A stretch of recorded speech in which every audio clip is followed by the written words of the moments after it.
সুপ্ৰভাত সকলোৰে আজিৰ দিনটো শুভ হওক।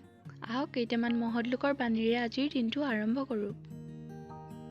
আন এজনক আপুনি দিব পৰা আটাইতকৈ মহান উপহাৰটো হ'ল আপুনি তেওঁক দিয়া মনোযোগ।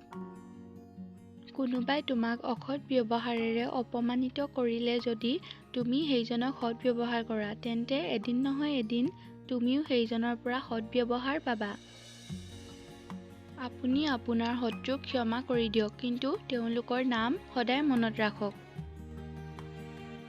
আনৰ ওচৰত জ্ঞানী হোৱা অতি সহজ, কিন্তু নিজৰ ক্ষেত্ৰত জ্ঞানী হোৱাটোহে আচল কথা। কোনো মানুহে সমালোচনাৰ প্ৰতিবাদ কৰিব নোৱাৰে বা সমালোচনাৰ বিৰুদ্ধে আত্মৰক্ষাও কৰিব নোৱাৰে।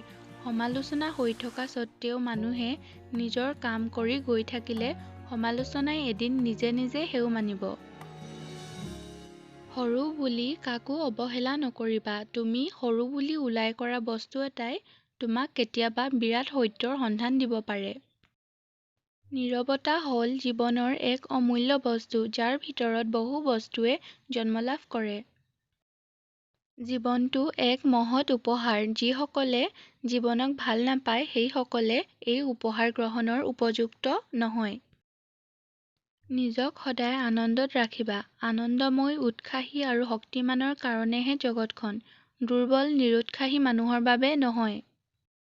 নজনাটো লাজৰ কথা নহয়, শিকিবলৈ যত্ন নকৰাটোহে লাজৰ কথা। এগৰাকী সফল আৰু এগৰাকী অসফল ব্যক্তিৰ মাজত থকা মূল পাৰ্থক্যটো হ'ল সফল ব্যক্তিগৰাকীয়ে তেওঁৰ ভুলৰ পৰাই সদায় শিক্ষা লৈ আগবাঢ়ে। মানুহে যিমান কিতাপ পঢ়িবলৈ শিকে, সিমানেই ভাবিবলৈ শিকে। থেংকছ ফৰ ৱাটছিং। বাই বাই।